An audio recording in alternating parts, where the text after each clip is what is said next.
Good evening, everyone. Today we are going to talk about cleaning, editing, and coding of data. First of all, let us understand the data. Make data your friend. Whenever we collect the data, after collection of the data, we must try to read the data, understand the data, don't fear from the bulky data. Pay time, pay attention, just go through your questionnaire and try to infer what you are saying. Is your questionnaire saying the same thing? Are the values saying the same thing? Are the values that you are getting, is it matching to the expected answer we were planning to get? And that can be only possible if we understand our data very well. Then try to play with data, try to change some situations and try to do some kind of cross tabulation, mix and match data, and try to see whether we can get some new inferences. Fall in love with the data. Until and unless you are not going to love your data, data will be like a tiger, and you'll keep on fearing from that. So just play with your data, stay with your data, give time to your data, and the more you dig into your data, the more you will understand. Remember, data analysis is not maths, but it is an art. So, we as an statistician can tell you the tools, we can tell you the softwares, but ultimately it is you who have to understand how to apply which tool where in your thesis to get the best answers. The first stage is known as the cleaning and the transforming of the data. First thing is data examination is very important and it is the most ignored part of the data analysis. As soon as we get data, we think of performing some statistical tools, we think of implementing some very complex terms like normal distribution, man whitney u test, and we just forget that it's very important to clean and code the data. If our cleaning coding is wrong, our results will be wrong. It's very time consuming, but it is very necessary. Until and unless our data is not clean, our results will not come good. Think it like this way: if you are preparing a rice and you did not clean the rice, how so good you cook it, and if it is dirty, the taste will not be good.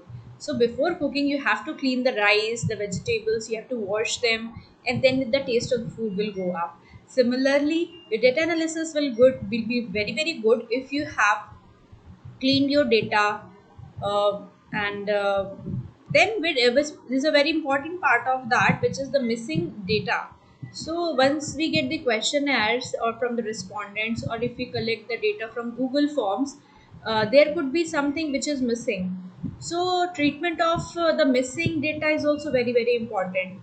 So try to understand this. Once we get the questionnaires, give them a proper coding, give them a proper cleaning, and if there is a missing data, impute them properly.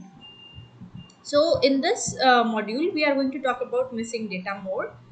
So researchers' primary concern is to identify the patterns and relationships underlying missing data in order to maintain as close as possible to the original distribution of values when any remedy is applied. So whenever we are treating with missing data, we should not apply such remedy that entire data gets transformed.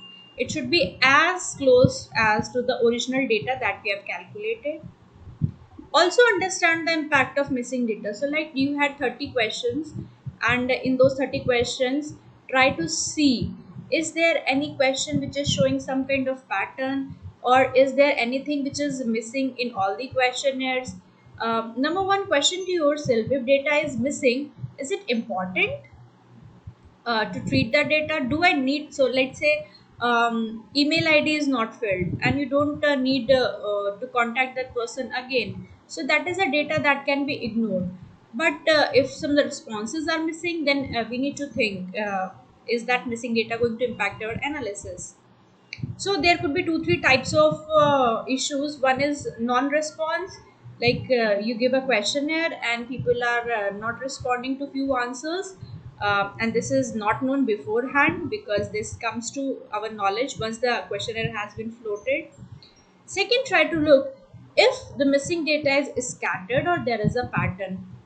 So I will try to explain it using an example. For example, you were going through your questionnaires and you found that some questionnaires are not having the age, or some questionnaires are not having the income.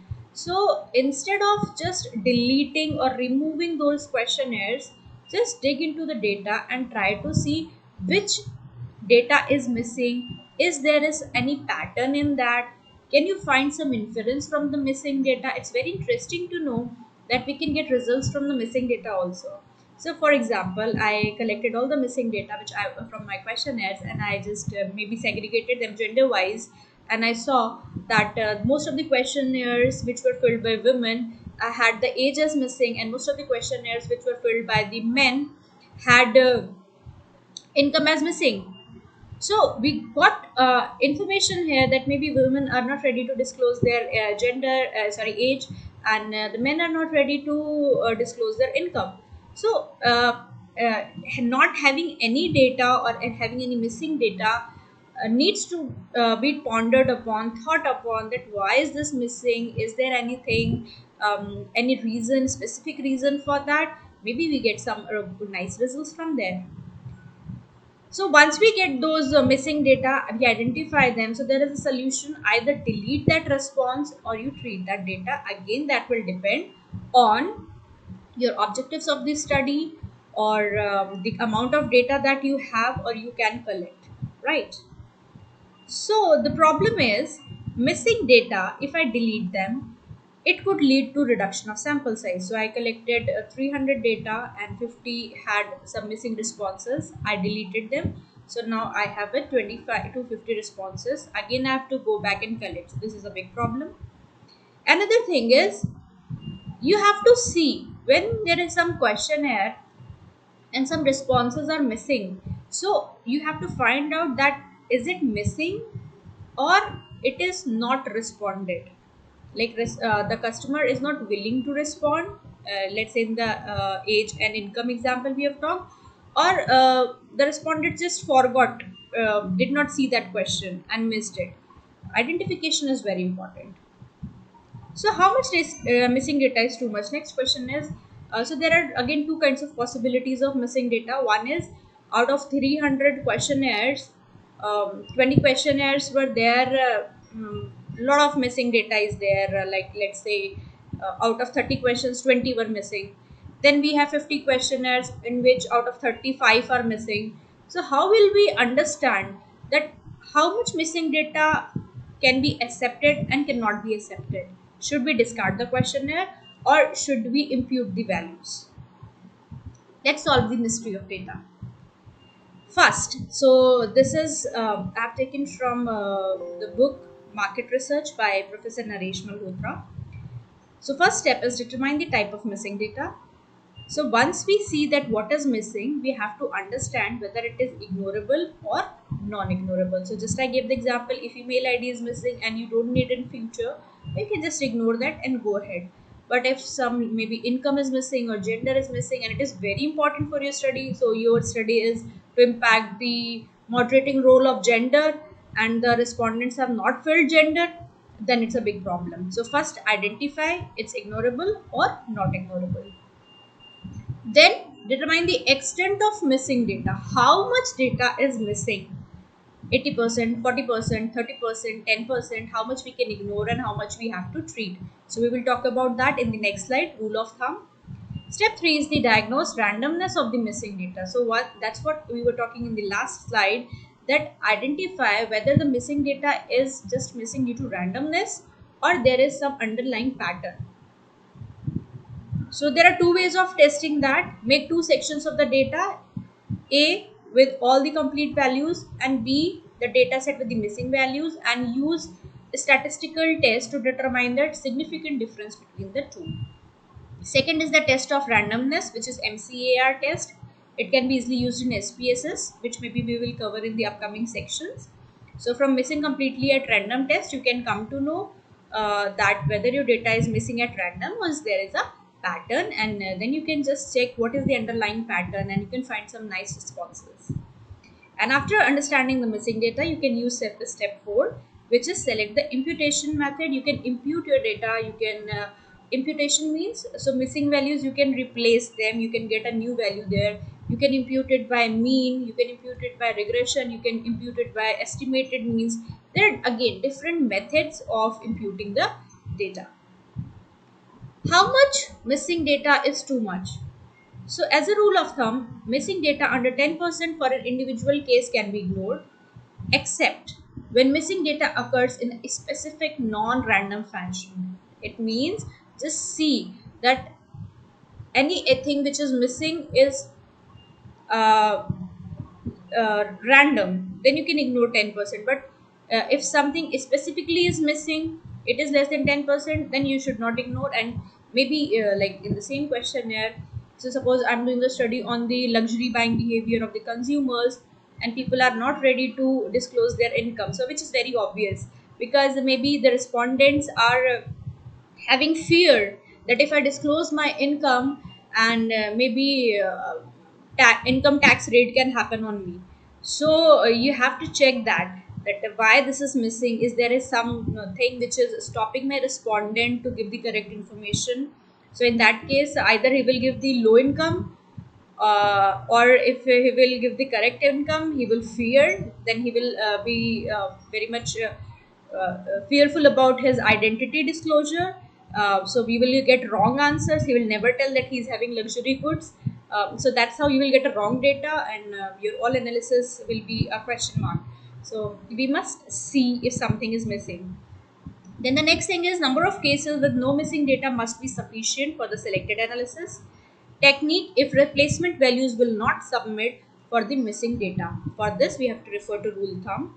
Another method is the complete case resolution approach. According to here, 2010, if you have collected a data of more than 250 responses, you are having 350 or 400, simply delete incomplete responses. There is no need to treat them. If your responses are less, then you have to treat them using means, estimated means, regression, or correlation.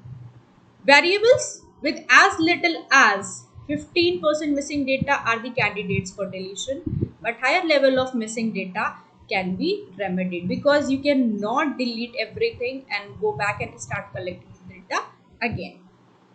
Be sure the overall decrease in missing data is large enough to justify deleting an individual variable or the case. You can also delete a case, or you can completely delete a variable. Let's say in this same case, nobody was reporting income, so you can delete the income section, maybe. But you must have a very strong justification for deleting of a variable. Casing with missing data, all the dependent variables are deleted to avoid any artificial increase in relationship with the independent variables. When deleting a variable, ensure that alternative variables, hopefully highly correlated, are available to represent the intent of the original variable. That means if whenever you are deleting some variable, so you have some other variable which is able to represent the meaning of that variable. So you cannot just delete something from the conceptual model based on the data. Whenever we are doing anything, we are building a model, we are deleting some variable, we must have a very strong logic why this variable is not working for us. Theory building. Please read the book of Badri Narayan Shankar and Pawar, Theory Building. Last is, I always consider performing the analysis both with and without deleted cases to identify is there any significant difference or not. So this is a diagram which we have taken from the book Naresh Malhotra. So you can go through that. Step 1, identify the type of missing data. If there is, it's ignorable, just go ahead with the data analysis. If no, then determine the extent of the missing data. If the missing data is substantial, then go ahead and analyze the case. If no, then go and apply the MCAR, missing completely at random test. Then again find if it is missing at random, so you can go ahead and apply the test and impute the data. But if it is not missing at random, that means there is a specific pattern. You have to check why that data is missing. Then for the last section, you can see you can impute the values by modeling, by complete case deletion approach, by the all possible data, all available subsets approach, case substitution approach, hot and cold deck imputation approach, mean substitution, and regression based approach. So you can refer to the book as mentioned in the references. Keep learning, stay connected. Thank you.